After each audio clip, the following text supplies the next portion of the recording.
Former Vice President Atiku Abubakar yesterday vowed that despite efforts by the ruling All Progressives Congress to ridicule and play down the current momentum in the African Democratic Congress ADC, the coalition will shock the world in the 2027 presidential election.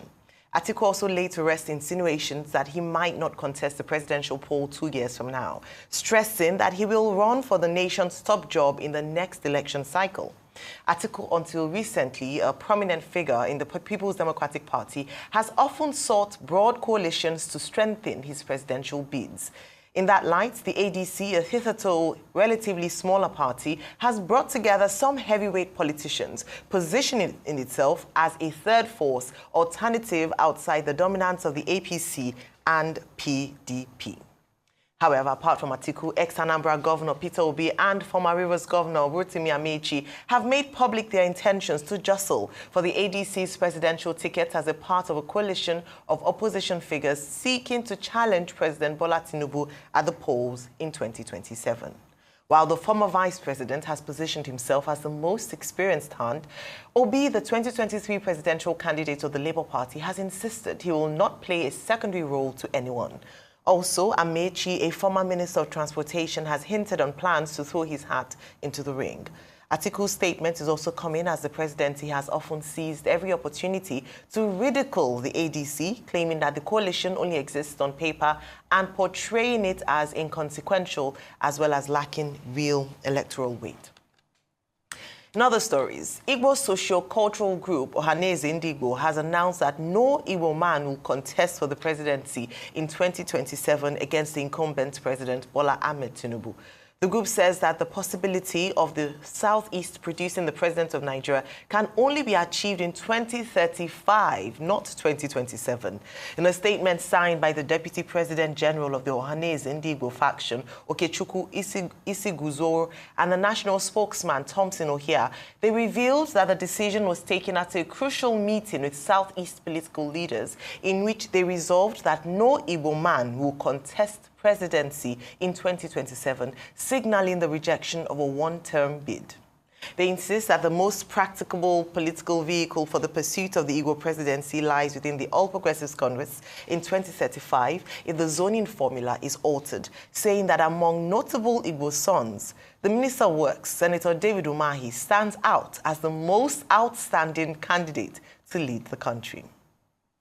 In other news, Nigeria's Federation account received a major inflow of 1.49 trillion naira in the first half of 2025 from arrears reconciled and paid by the country's revenue-generating agencies. Fresh data from the Federation Accounts Allocation Committee, FAC, has shown.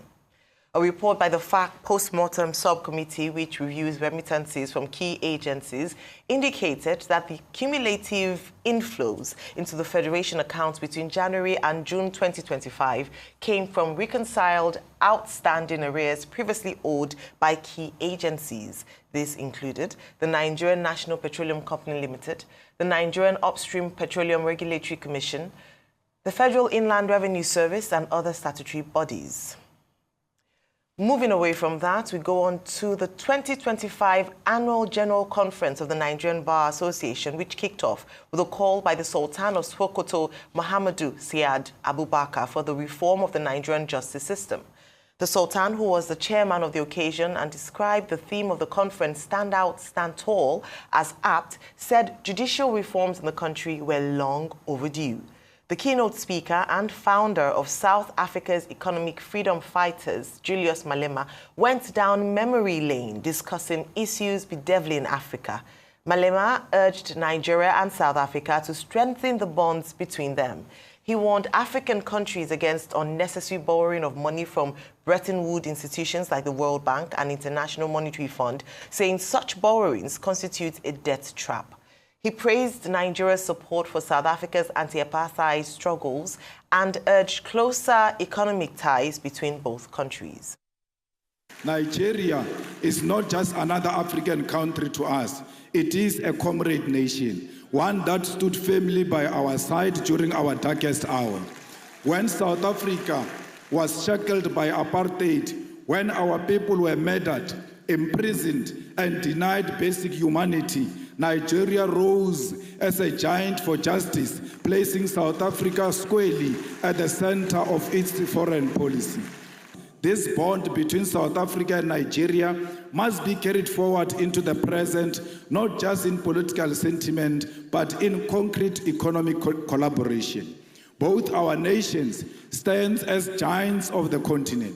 South Africa, with its industrial base, mining capacity, and advanced financial system. Nigeria, with its vast population, vibrant entrepreneurial spirit, oil and gas resources, and cultural dynamism that has captured the imagination of the world. Together, we hold the keys to Africa's industrialization and economic independence. By this theme, you wish to deliver on the expectations of society on your professional mandate. This is spot on. Today, justice is increasingly becoming purchasable commodity, and the poor are becoming victims of miscarriage of justice, while the rich commit all matters of crime and walk the streets scot-free. The theme is more than a slogan. It is a charge to stand out, to be visible, not for show, but for service, excellence, resilience, dedication, focus, perseverance, and service to prosper. To stand tall is to uphold dignity, integrity, and honor, even when the odds are stacked high and difficult decisions must be made in the best interest of the legal profession and the country. Standing tall means being unbending in our defense of the rule of law, equity and justice, and being principled in the face of power and unwavering in our pursuit of national progress. We must have the courage of conviction in moments where silence would otherwise be more comfortable. To build a strong and economically viable nation, sacrifice will routinely be required of individual citizens. We must do this when others are mediocre. This is a call we must embrace. I prefer to see us as partners with a shared purpose, ensuring justice, strengthening democracy, and building a society where the law protects every citizen. That is the bond that unites us. And finally, some positive news. Premium Trust Bank is delighted to announce that it has met the 200 billion naira minimum capital requirement for national commercial banks well ahead of March 2026 deadline set by the Central Bank of Nigeria through a successful capital raise of rights issue and private placement offerings as part of the ongoing banking sector recapitalization exercise. This achievement, which has received CBN's approval, not only underscores the bank's exceptional financial strength, but also positions it as a dominant player in the Nigerian banking industry, further solidifying its place as the fastest growing bank in Nigeria. Dr. Emmanuel Emefienim, CON, FCIB, Managing Director, Chief Executive Officer of Premium Trust Bank, expressed, and I quote, "Exceeding the 200 billion naira capital requirement is a defining moment in the bank's journey. This achievement, coming in just 3 years of the bank's existence, is a reflection of our superior financial performance since inception, unwavering commitment to operational excellence, and the trust reposed in us by our shareholders, customers, and regulators. As Nigeria's fastest growing bank, we are uniquely positioned to not only lead the sector, but to continue delivering outstanding value and growth for our stakeholders." Well, congratulations are in order to Premium Trust Bank. But Rufai, other stories for us this morning. A lot of stories to get through. Let's see how we can dissect. Okay, so that I don't forget, because we have about 6 stories. But let me first start with Ohanaeze Ndigbo. Please, any Igbo man that wants to run for presidency, go ahead and run. Do not listen to Ohanaeze Ndigbo. It is clear, it is certain that socio-political groups are fast losing their relevance. We had our own tiff between factions of Afenifere on who to endorse in the last elections. Till today, that tiff is still on, although some of them say they are trying to reconcile. Socio-political groups cannot hold the ace of anybody's ambition. The analogy that the surest path to presidency will be waiting till 2035 is their own agenda. And you have seen clearly, they put somebody, mentioned a name in their own agenda, which is Umahi. So that's the Ohanaeze Ndigbo's Umahi's agenda. It's different from the free rights you have as enshrined in the Constitution. No socio-political group can tell you your faith. That's just it. But I'm not surprised. A women's wing of Ohanaeze, I think, tilted towards Atiku in the last election. Professor George Obi, also when he was alive then, tilted towards Obi. So the truth is, no socio-political group, they are just like another pressure group. And what pressure groups do is, they come out of their pressure cooker and talk. It doesn't mean it's a generality. I just have to set that straight. Secondly, about Atiku Abubakar, yes, he has a right to run. Everybody will compete effectively in the field, and we'll see who will emerge. Because there have been indications that he will not run, he should not run. I'm not going to stop anybody's right to run. But I'm also going to say some things this morning. Number one, we have to say it the way it is. If you have candidates in this coalition that can't come together because of their ambition, definitely it will fracture the coalition in such a way that it will make it an easier ticket for President Tinubu. So while all of them are jostling to have capacity, in the emergence of a particular candidate, it is in their best interest that they work together. If they don't work together, they make it easier. And that's just it. It shows from history, it's better to have a coalition of forces to fight against an incumbent. It's not today we've been doing it. In 1999, we did the same. Olufalaye and Marsh in Kafi, NPP, and the Alliance for Democracy had to come together to fight the might of Olusegun Obasanjo. The APC also reprised that with the coalition of APGA and other political parties, and even some people out of the PDP coming together to be able to fight incumbent President Goodluck Jonathan then in 2015. It's better off that way because you have a better footing and you have a coalition of forces to pretty much do that. But in the case where there's an emergence of a candidate from the coalition and there's a division, it makes it easier for President Tinubu. And trust me, President Tinubu will not sit down and allow you come together. He doesn't even want it in the first place because he's a politician and he also wants to win. That's just my beat about that. The other point this morning will be that of the NBA conference. And it's apt. In fact, kudos to the NBA. Because the NBA conference holding in Enugu is an act of defiance in itself. We all know the story. They left Rivers, that was supposed to be the initial host, because of the state of emergency declared, which they have strong objections to. But the sad reality is that till date, that case have not been heard by the Supreme Court. Are we waiting till the end of the expiration of state of emergency before we now hear the case and say it's been overtaken by events? Because you see, if we don't hear the case, when we ask the questions of what happened to democracy in Nigeria, we will mention the courts. And I want those conversations about the state of emergency to also be brought up at this NBA conference. And why is the Supreme Court finding it difficult to be able to hear a case, especially when they are time-bound like that? When you see in this same Rivers case, there were other judgments that were speedily dispensed by the court, especially the local government issue, if you remember. Yeah. And as of today, the bone of contention by a lot of people leading up to this local government election on the 30th of August is the same 90 days clause at which those associated to Wike went to court last year. That's what some people are also proving now, but they are saying because there's a state of emergency and there's a suspension of the laws of the land in the state that they can go ahead and do the election. So you can see what one man complained about last year, today is no longer a problem for him.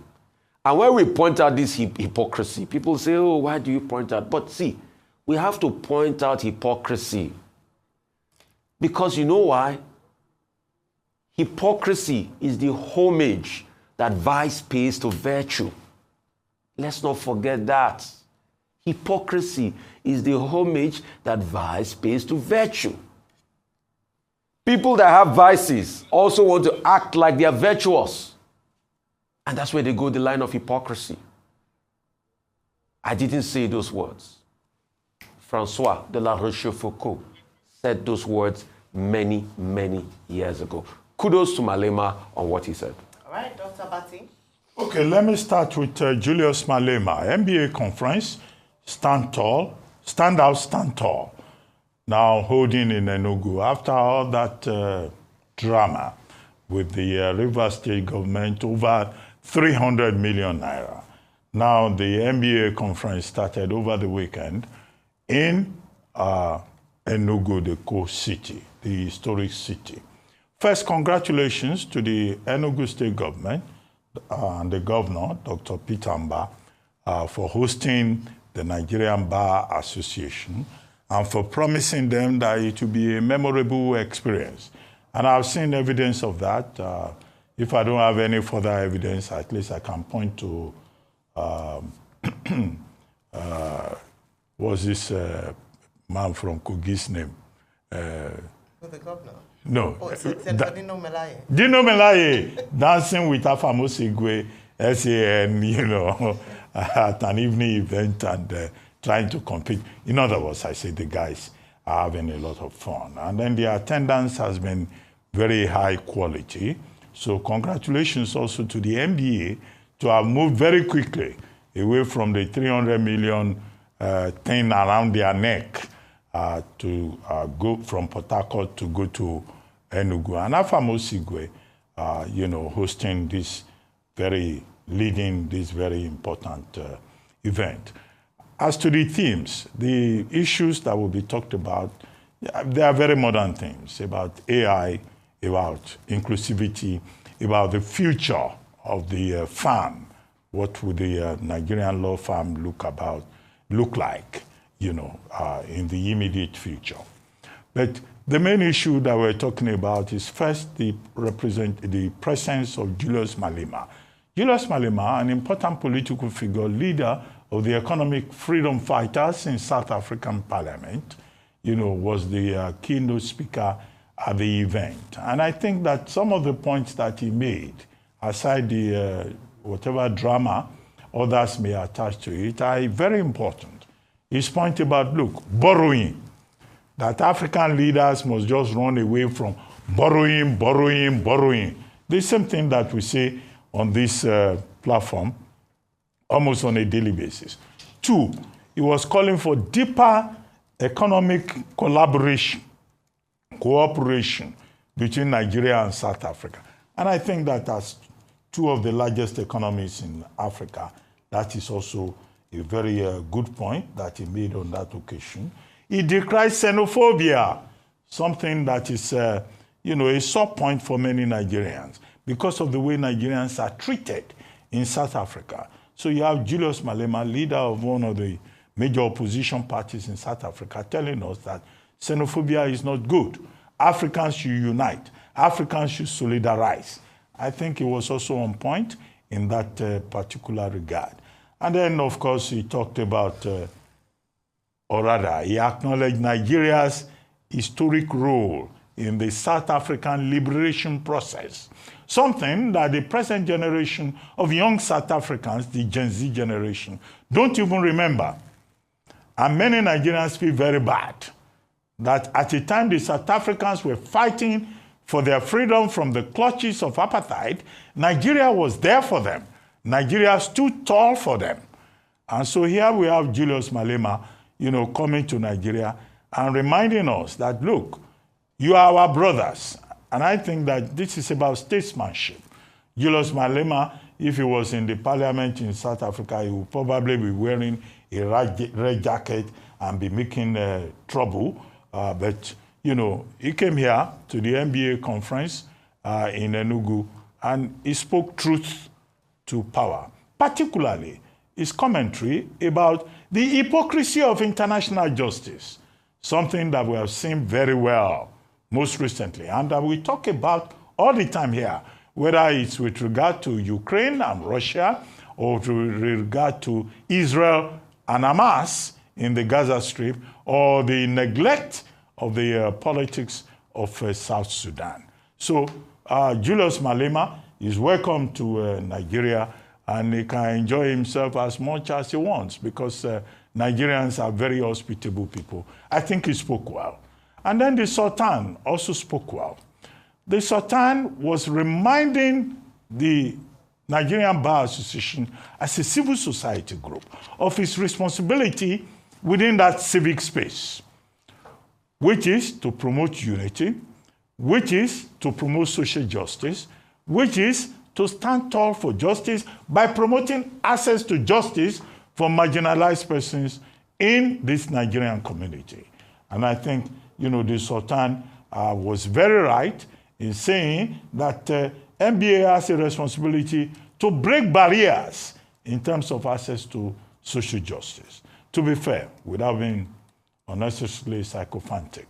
I think under Mekiawu, SAN, who was the former NBA president, and now Afam Osigwe, there's been an attempt to sustain a tradition and a reputation of the NBA fighting for social justice. Most recently, under Mekiawu fought for the review of the salaries of judicial workers, and he succeeded in that regard. Now, Afam Osigwe has collected the baton from him, and he too is fighting social justice issues. He intervened, for example, in the Emansin case, and that is of very recent memory.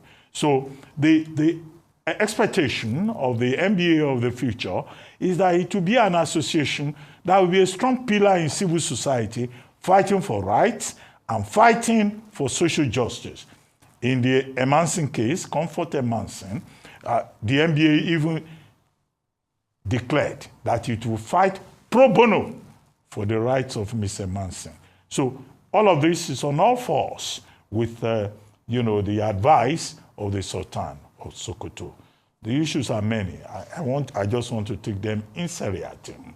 Now, the other issue is about NUPRC, NMPC, FAC allocation, and FIRS, putting more money into the collective pot.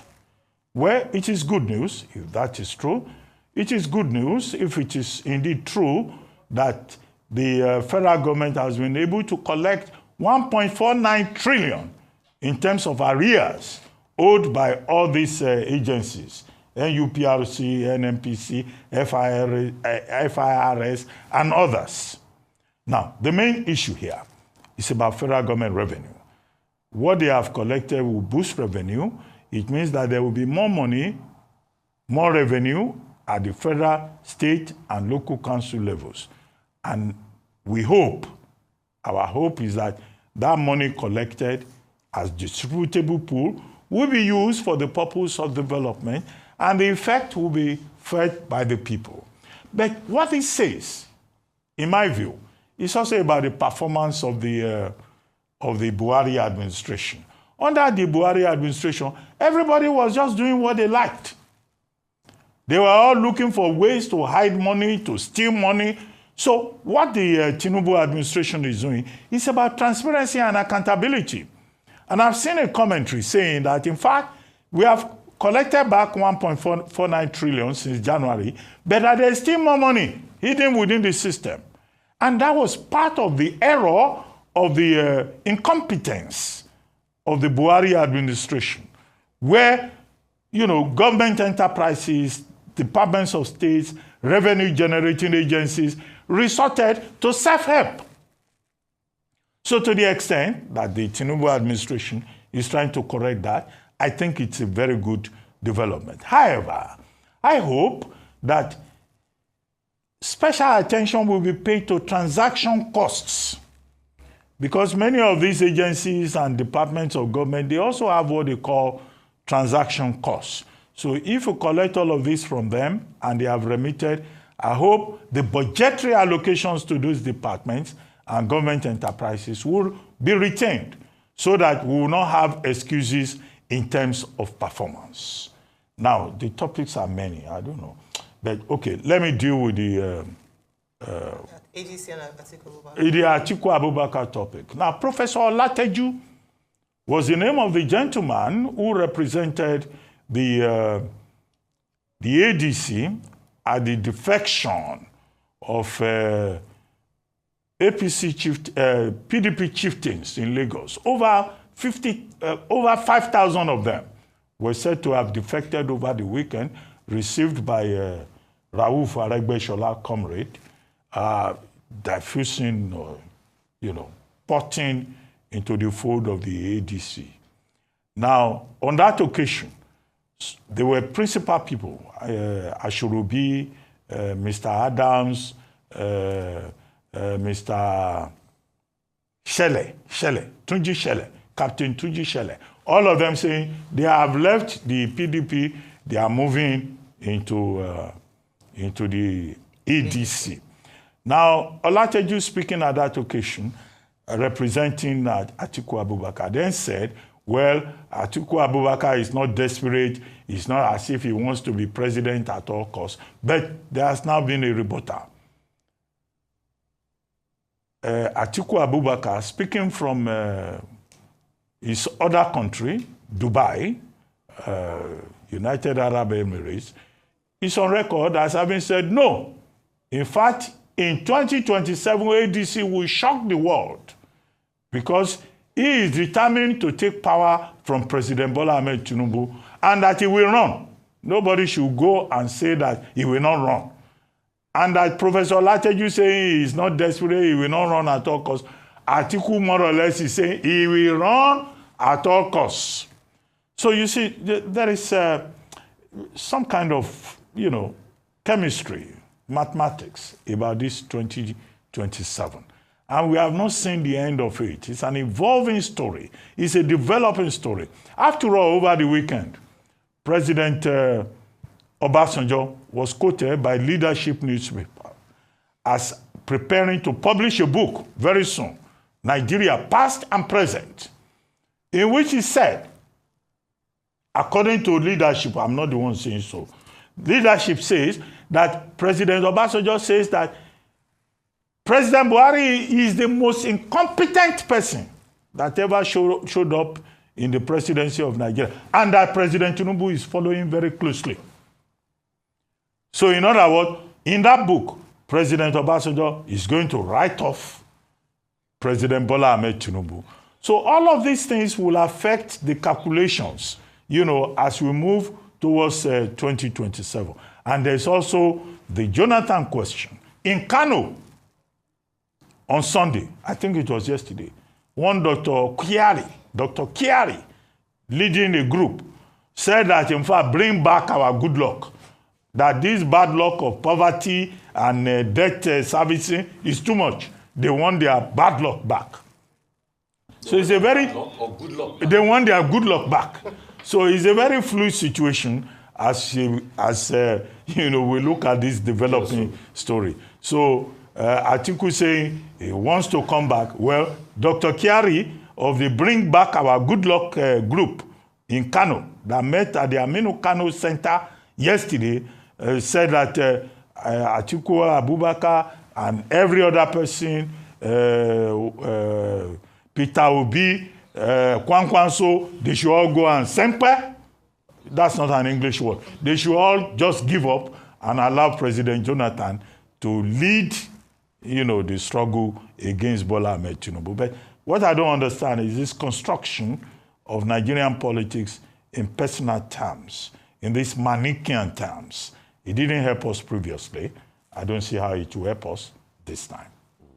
All right, let me start with the ADC story and former Vice President Atiku Abubakar now confirming that he will throw his hat in the ring. So perish any thoughts or doubts that he would not perhaps be vying for the ticket of the ADC, newly formed coalition of the ADC. He said he will do so.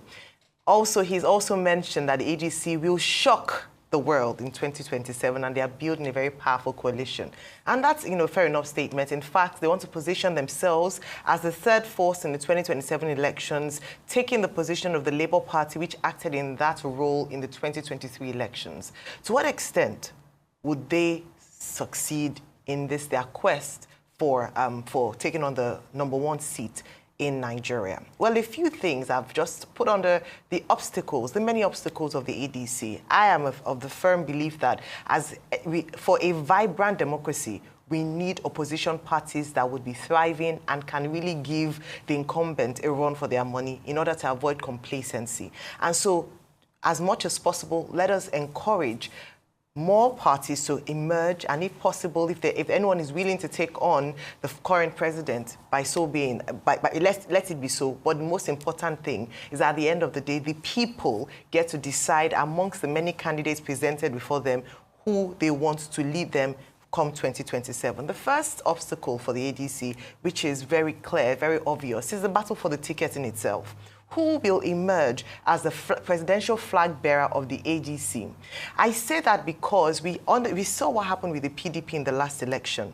And this fight, internal wrangling for what the zoning formula, who emerged as the presidential candidate bearer, cost them perhaps the elections in the last cycle. And we saw how the internal fightings had not just weakened the PDP, but almost disseminating the party or decimating the party completely as we speak. Is ADC, as a young infant party, going to face the same challenge? Because we have different camps coming together to form a party. We have those who are in Camp Atiku, we have those who are in Camp Obi, we have those who are in Camp Amechi, and other camps that might emerge in the nearest future. Now, if one person then emerges as a presidential flag bearer of the party, would the other power heavyweights be willing to throw their weight behind this one candidate to have a chance at the polls in 2027? This is a big question for them to answer. That's obstacle number one. Obstacle number two, it's a race against time, if we're being honest. The incumbent party, aside from having the advantage of the incumbency factor, has also been working tirelessly almost immediately as soon as they got into power, into office. And so they have been, all the groundwork, mobilization, network, they've been doing all this while. The ADC, like I mentioned, is in its infancy. And already we are hearing stories coming out from it. In fact, someone described them as a press releasing party. That's not strong enough if they are going to battle the APC come 2027. That's one of the obstacles. So some of the things that they must go to the drawing board, which I'm sure perhaps they're already aware of, or to highlight it again, if they are going to shock the world indeed in 2027, these are some of the things that was put into play. Something else another big obstacle for them is INEC, the Independent National Electoral Commission. We saw what's happened in terms of confidence in INEC's ability to run a free and fair election. And so let's assume that presidential party ticket has been gotten, they've been able to get their acts together, they are united, they come with one voice. When it comes to the polls, may INEC not happen to them in the way that we have seen in the previous cycles of election. What Nigerians have pushed for again and again is even more electoral reform to ensure that our Electoral Act of 2022 is stronger in order to enable Nigerians have more confidence in the process of election come 2027. Because no matter how strong a party is, as we saw in 2023, if INEC is not able to assure Nigerians of a free and fair election, it would be an obstacle not just to the ADC, but all other parties who are in opposition. And so we're hoping that the independence, the I in INEC, would truly be I come 2027. Another opposition, of course, and I'll tie this in with a story from the NBA General Conference in Enugu taking place currently, which is the judiciary. Oftentimes they say that during election cycles, the judiciary is on trial. We've seen what's happened in previous elections where, by some magic, as it were, a candidate who had no bearing close to the winning line then emerges as winner. Or we see cases thrown out on grounds of technicalities. Therefore, after passing the hurdle of INEC, the judiciary is supposed to come in to step in where there are issues around contests for the viability of an election. If the judiciary, as what the call as made by the Sultan of Sokoto, which I applaud, I think it's time for even royal fathers, traditional leaders to begin to speak up about the state of our nation and the state of our judiciary. Then they also have that obstacle on their hands. All eyes on the judiciary, as we saw in 2023. Now, finally, the final point, because of our time, I want to talk about Mr. Julius Malema, who I think is a fine choice in terms of a speaker. It's when we talk about Africa coming together, we must be able to exchange thoughts and ideas and have invitations such as this to build a stronger nation. We've already highlighted some of the key points of his speech. I mean, talking about going back down memory lane, talking about Nigeria's impact and influence on the enterprise, but very importantly, his call for a united Africa. Now, Africa must make up its mind as to what it wants to push for. Is it a system like the European Union, whereby whereby European countries come together and they do have they do have one currency, the euro, and are able to share some policies and ideas together. Or like what was pushing for, something more like the United States of America, where it's one country and there's one president, which he asked for. That is debatable. And hopefully in the course of today's show, we can talk about it further, whereby Africa comes under one nation, one president, one currency, and it's like the United States of America. In my view, I believe the European Union model best fits, because I cannot see how we're going to come together as one nation currently. It's going to take such a long time, and we have the same problem as I mentioned with the ADC, which is the challenge of unity. Hopefully during the newspaper and World Brief session, we'll have more time to dig deeper in some of these issues.